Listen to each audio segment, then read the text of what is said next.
We've got a great video of the legendary farrier, Bob Marshall. He's a 5-time world champion, and at this time, he was 82 years old, and this was at the 2025 World Championships up at Calgary at the Spruce Meadows. And he's just demonstrating building a concave horseshoe. If you're in the farrier industry, most of you already have known or heard the name Bob Marshall and what an impact he has made on this trade itself. Throughout this video, I'm going to drop clips of a previous podcast that Bob had done on the Farrier Focus podcast, so you'll hear clips of Bob talking on that. So that's how it happened, and I started an apprenticeship with my dad then in 1959, and my apprenticeship was approximately 5 years with my dad.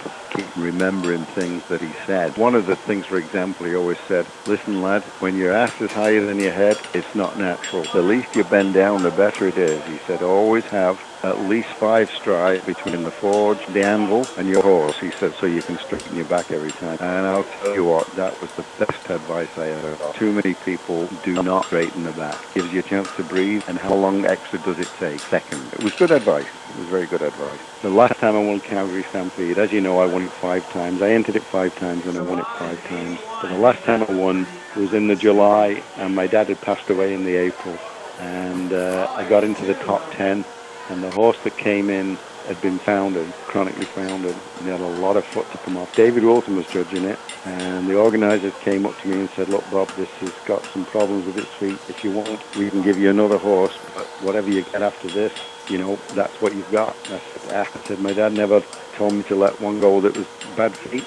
I said, I'll do it. So I did that, and as it was, the feet came out quite good. And I was pushing it for time, but I did a smart thing though. I looked at how the judges were scoring, and it was out of 20 for trim, 15 for shoe and fit, 10 for nailing, and 5 for finish. And I thought, I've got to get the first three phases right. I've got to do a good job of trimming.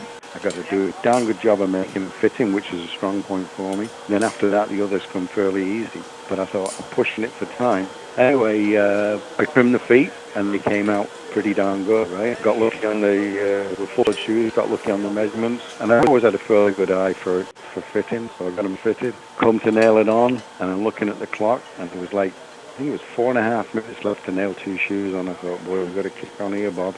And I put the first nail in, I put the wrong size nail in the inside toe, and I thought, man. So I take it out, and I just sort of said, what would my dad say? And I could see him saying, get the shoes nailed on, lad, so we can go for a pint. And I nailed those shoes on and clenched it up. That was probably, you know, win or lose, that was probably my best go at shoeing. And Hank McEwen came and put his hand on my shoulder, and he said, good job, Bob. He said, I've looked at them all here. He said, there's nothing fancy.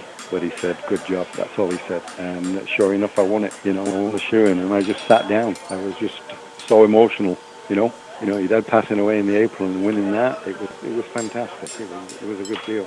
So go up onto the stage for the prize. That was the best one. And it was probably one of the last times I competed too. So it was good.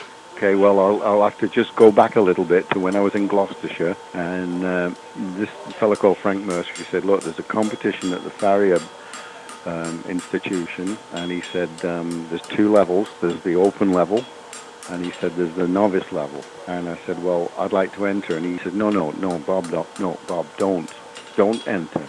He said, go and watch it. Well, of course, me being 22, I knew everything. I said, no, I'm going to enter it. He said, okay, fine, you enter it. Well, I entered it, and all I had to do was make a concave shoe and put it on and make a concave hind shoe or whatever it was. Well, it didn't go really well. And when I saw what other people were doing, I just felt like sitting in the corner and just hiding. But no, I was bound and determined. I wanted to know what was wrong with my specimen shoe. So I said to Frank, I'm going to go and talk to the judge. He said, no, don't do that, Bob. So the judge wears his white coat and so forth. So I walked up to him. I said, could you give me some comments on my specimen shoe? And he kind of tipped his glasses over his nose, and he looked at me. He grabbed the shoe, and he looked for the dirtiest water trough where they'd been putting all the shoes, and just threw it in there and walked off. And I thought, okay, that tells me where I'm at. There's room for improvement. Then we watched the open class. Still see the job that Tom Allison did. It was the off 4 on a hunter shoe with hunter heels, and it was absolutely spot on. It was really, really good work. And he actually won it. He was a hunter shoe on the foot and a cork and wedge out of 5/8 square. And when I saw them making that shoe out of 5/8 square, it just floored me. I had no idea that could be done. So I was the little naive 22-year-old, and I just had my eyes opened wide then, and it was quite good. It was a big thing. When he threw it in the water, it kind of knocked me down a little bit. I guarantee you, Bob's done more clinics than most people have shot in their days. So we competed almost every week, and you know the neat thing about the contests were there that you really didn't know what you were going to do till you get there, right? Mm-hmm. So it was your everyday work was your practice. You knew you were going to put a shoe on with concave or a fulled one, but the shoeing was just straightforward shoeing, and so there was nothing fancy or silly. You just had to have some good basics about you and hope you picked a good foot. The competitors are more than willing to help anybody that shows that interest and go from there. But once you do start to compete, your everyday work is your practice. Do you understand what I mean? Mm-hmm. The shoeing, everybody shoes horses. We know there's only one way to shoe them, and there's three, and I'll mention this again later on. There's my three S's. They're sound, they're safe, and they're secure. And if you do your horses like that, they can do anything. And I just shoot for the horse. That's what I tell people. I don't shoot for you, and I don't shoot for the vet. I shoot for the horse. And if I shoot for the horse and it goes well, everybody else seems to be quite happy. Mm-hmm. And that's my philosophy. And it's gone over really well. Well, many years ago when the big wide fulled shoes came out, and I am doing one great big horse, and I thought, oh man, I don't have to make those big shoes. Because at one time it was difficult for us to get the 1 inch wide concave. They only narrow concave, right? Mm-hmm. So I put these flat shoes on, and I put them on, and she phoned me after about 2 days. She said, "What on earth have you put on my horses, Bob?" And I said, "Why?" Now, she works horses on wet grass, right? Not just indoor arenas and things like that. She said, "Man, whatever you've done," she says, "go back to how you were shoeing it before." She says, "I don't want those things on again." And that was it. And I never shod her horses. That was the only one that I didn't shoe in concave. And within a week, I had to go back and change them. So I've shod her horses with hunter heels, toe clips. Now and again, I'd put double clips on the front, but not on the side. And we just kept everything solid. And it worked quite well. I mean, the results show. So that was that. And it's just as simple as that. I know it sounds simple, but it's not easy to shoe excellent basics. Well, I appreciate the applause, ladies and gentlemen. It's been a pleasure to do this. And like I said, I've enjoyed shoeing all my life. I've met a lot of really great people. It's given me an opportunity to travel the world, basically. Been to Australia 8 times, I think now, giving clinics. And all over the United States. And the friends I've got during those clinics is just remarkable. But from what I can see here today, I've got a few of you that still might like me. But anyway, thanks very much for the support. I appreciate it.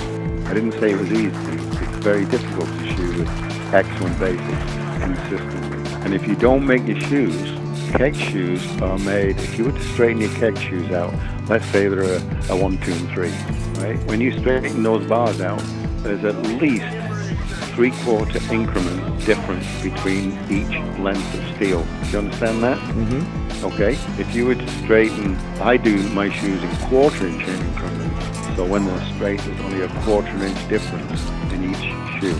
So in other words, 12 inches doesn't quite fit. 12 1/4 would be absolutely dead on. So a 9.5 inch increment, not in 3/4 inch increments, in 1/4 inch increments, and it becomes very accurate shoeing. Your quarters are in the right spot, the nails are in the right spot, and everything works out quite well.